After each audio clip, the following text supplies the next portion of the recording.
자, 오늘 하나님의 말씀은 구약성경 사무엘하서의 말씀인데요. 사무엘하서 7장 13절에서 16절까지의 말씀입니다. 사무엘하서 7장 13절에서 16절까지의 말씀. 우리 하나님께서 오늘 어떤 말씀을 우리에게 주시는지 같이 함께 읽도록 하겠습니다. 시작. 그는 내 이름을 위하여 집을 건축할 것이요 나는 그의 나라 왕위를 영원히 견고하게 하리라. 나는 그에게 아버지가 되고 그는 내게 아들이 되리니 그가 만일 죄를 범하면 내가 사람의 매와 인생의 채찍으로 징계하려니와 내가 내 앞에서 물러나게 한 사울에게서 내 은총을 빼앗은 것처럼 그에게서 빼앗지는 아니하리라.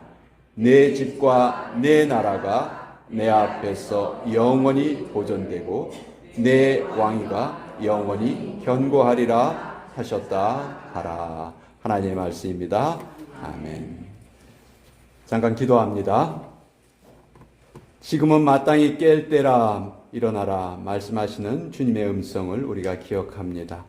오늘도 주의 말씀을 통해서 우리의 심령이 깨어나게 하여 주시고 병든 심령이 치유받게 하여 주옵소서. 예수님의 이름으로 기도합니다. 아멘.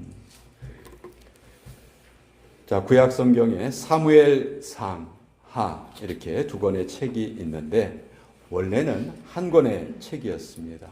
그런데 히브리어로 쓰여진 이 구약 성경이 헬라어로 번역이 되면서 그 성경을 우리가 보통 70인역이다 이렇게 부르는데 거기에서 처음으로 사무엘서가 상권, 하권 이렇게 나눠지게 돼요.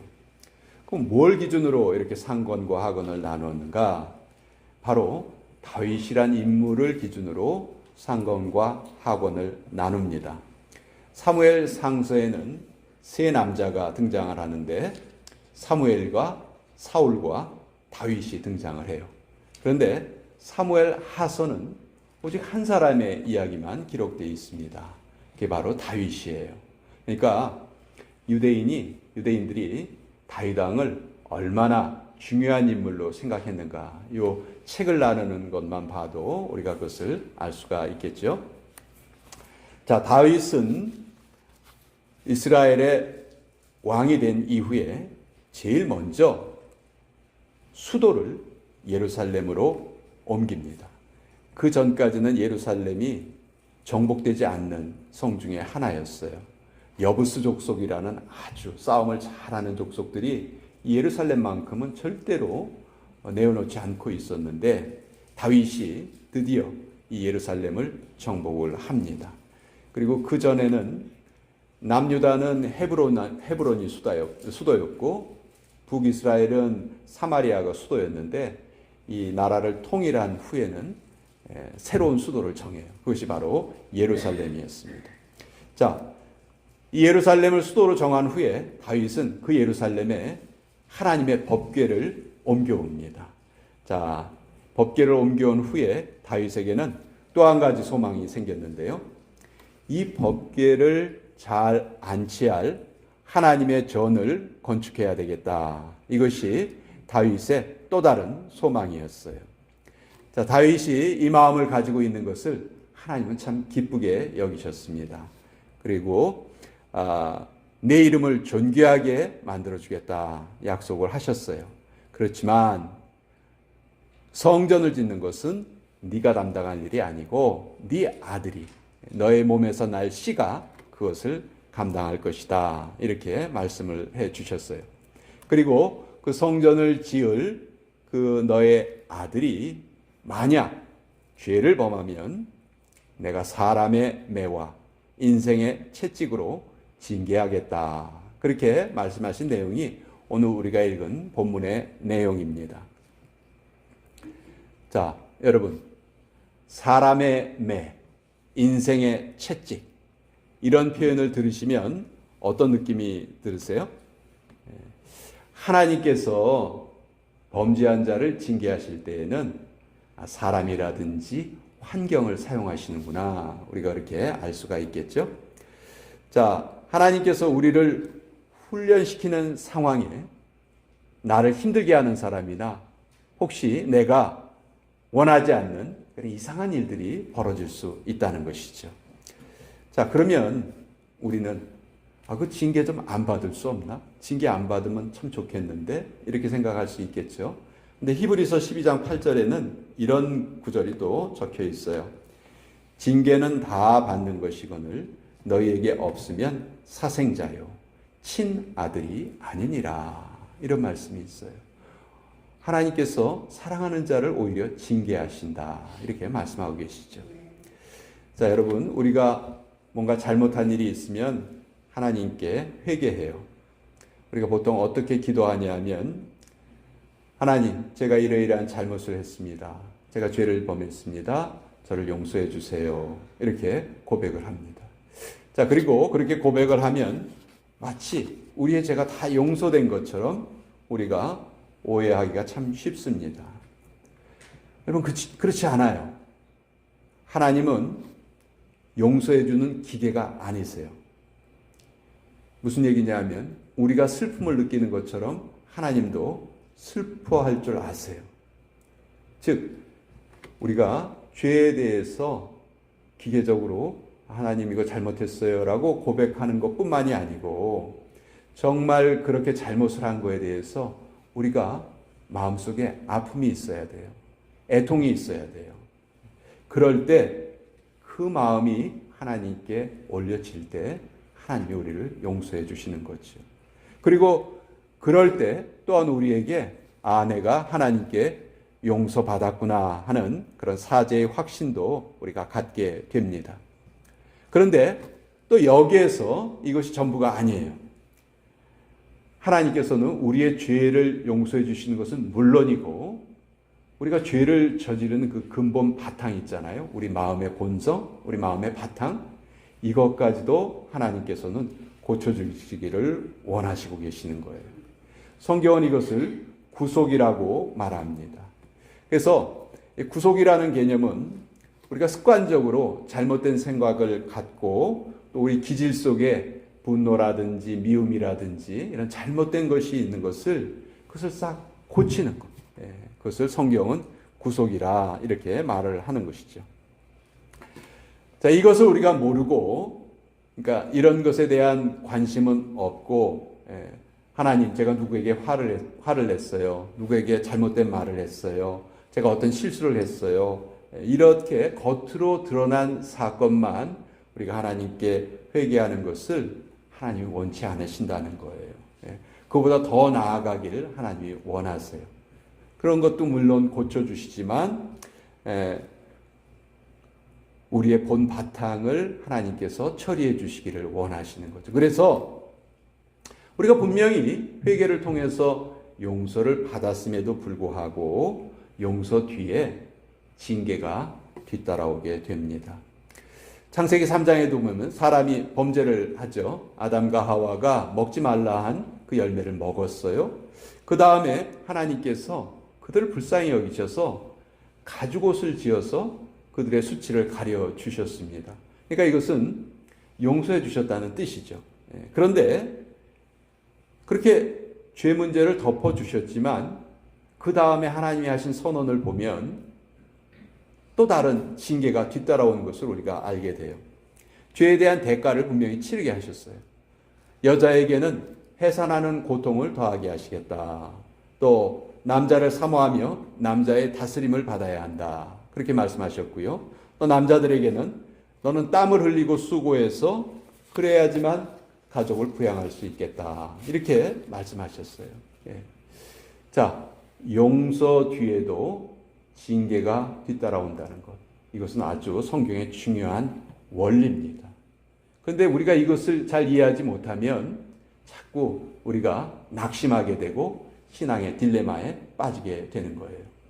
하나님께서 우리를 징계하시는데 사람의 막대기와 인생의 채찍, 사람의 매와 인생 채찍으로 우리를 정결케 하신다. 성경이 그렇게 알려주고 계시는 거예요. 아마 누구나 다 이 세상을 살아가면서 어려움이 다 있을 것입니다. 우리가 신앙생활을 하면서도 교회 안에서도 감정의 대립이 있을 수가 있어요.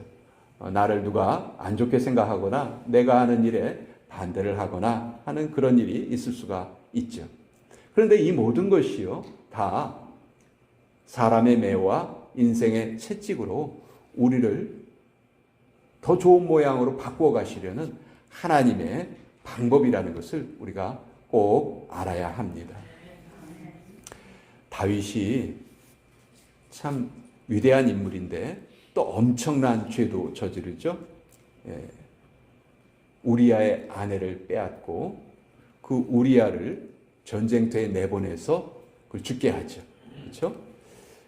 정말 다윗 입장에서는 절대로 해서는 안 되는 행동을 한 거예요. 하나님께서는 나단 선지자를 보내서 다윗의 죄를 지적하셨습니다. 그때 다윗이 성경에 보면 자기 베개가 다 젖을 정도로 울면서 하나님 앞에 회개했습니다. 정말 그 다윗의 회개하는 모습은 정말 진정한 모습이었어요. 하나님께서 이 다윗의 회개를 다 받으셨죠? 받으시고 용서해 주셨어요. 다윗이 죽지 않았거든요. 하나님이 만약 용서하지 않으셨다면 다윗은 그 죄 때문에 죽었을 거예요. 그런데 다윗이 용서받습니다. 죽지 않아요. 그런데 그 이후에 하나님이 분명히 다윗을 용서하셨는데 다윗의 집에 계속해서 우환이 이어집니다. 자녀들 사이에서 강간 사건이 벌어져요.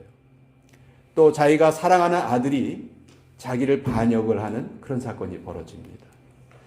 또 그 아들이 백주대낮에 다윗의 후궁들을 사람들 앞에서 범하는 일까지 벌어져요. 우리 혼란스러워요. 하나님이 다윗을 분명히 용서하셨는데 왜 다윗의 집에 이렇게 어려움이 계속될까? 우린 이 부분에 의문을 갖게 됩니다. 자, 오늘 설교의 핵심이 바로 이것인데요. 제가 반복해서 말씀을 드리지만 이때 다윗의 집에 우환이 생긴 것은 다윗이 받은 형벌이 아니고 하나님께서 다윗의 성품을 성숙시키기 위한 징계였다는 것입니다. 아니 목사님, 형벌이나 징계나 다 똑같은 거 아니에요? 아니에요. 분명히 다릅니다. 형벌은 목적이 파멸시키는 거예요. 그러나 징계는 목적이 회복시키는 것이 목적입니다. 그러니까 하나님께서는 이 우리아 사건을 계기로 해서 다윗 속에 숨어 있는 그 잘못된 그 성향을 깨끗하게 정결하게 해서 다윗을 하나님이 원하시는 그 수준까지 이렇게 끌어올리려는 그런 계획이 있으셨던 거예요.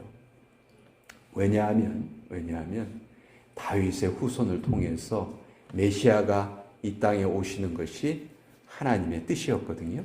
그러니까 그 메시아가 다윗의 가문을 통해서 오려면 다윗이 하나님이 원하시는 정결한 수준까지 올라가야 했던 것이죠. 그래서 다윗의 범죄가 용서되었음에도 불구하고 다윗에게는 계속 징계가 뒤따라왔다 하는 거예요. 자, 그래서 우리가 오늘 배워야 될 것은 다른 것이 아니고 다윗이 징계받을 때 그 징계를 어떻게 받았는가, 다윗의 태도가 어떠했는가, 이것을 우리가 우리가 배울 수 있었으면 좋겠습니다.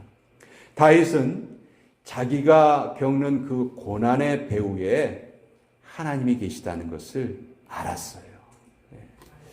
여러분, 우리가 예배 때마다 우리 신앙을 고백하죠. 하나님이 나의 창조주이십니다. 나의 삶을 하나님이 주권적으로 이끌어 가십니다. 하나님은 결국 이 땅의 모든 것을 심판하실 심판주십니다. 우리 입술로 이것을 다 고백을 합니다. 내가 태어난 거, 나의 상황, 나의 환경, 또 내가 인생을 마치기까지의 모든 여정, 이것이 다 하나님의 장중에 있다는 거 우리 다 고백을 해요. 그런데 우리가 어떤 어려움을 당하거나 고통스러운 시간을 보낼 때 마치 그것이 어떤 다른 사람으로 인해서 생긴 것으로 우리가 그렇게 오해하고 그 사람을 원망하고 그 사람을 미워하는 때가 있다는 것이죠.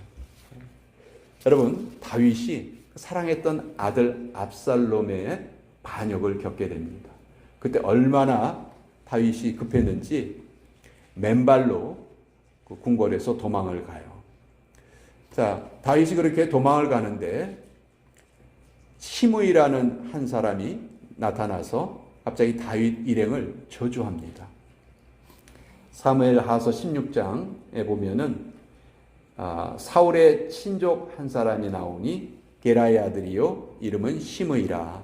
그가 나오면서 계속하여 저주하고 또 다윗과 다윗 왕의 모든 신하들을 향하여 돌을 던지니 그때 모든 백성과 용사들은 다 왕의 좌우에 있었더라. 자, 지금 도망가는 다윗 앞에 시므이라는 사람이 나와서, 원래 이 시므이는 사울 가문의 사람이었거든요. 근데 사울이 죽은 다음에 다윗이 왕이 됐잖아요. 그러니까 사울 가문에 있던 사람들은 다윗이 사울의 왕위를 빼앗았다 이렇게 오해를 했거든요. 그래서 다윗이 그렇게 왕궁에서 도망을 가니까 이제 도망가는 다윗을 향해서 저주를 합니다. 잘 됐다. 꼴 좋다. 아이 시원하다. 그러면서 막 돌을 던지고 그래요. 자, 여러분, 우리가 모든 일이 다 잘 풀릴 때는요, 누가 옆에서 좀 안 좋은 소리를 해도 괜찮아요. 그렇죠? 뭐 내가 지금 잘 나가고 있으니까.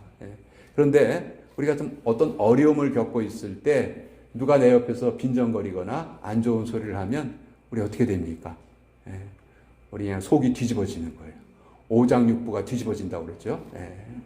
그런데 다윗이 지금 아들의 반역을 겪어서 지금 왕궁에서 맨발로 도망을 가는데 웬 놈이 하나 나타나가지고 자기를 저주하고 돌을 던지고, 여러분, 우리가 만약 다윗의 처지였다면 우리 기분이 어땠을까요?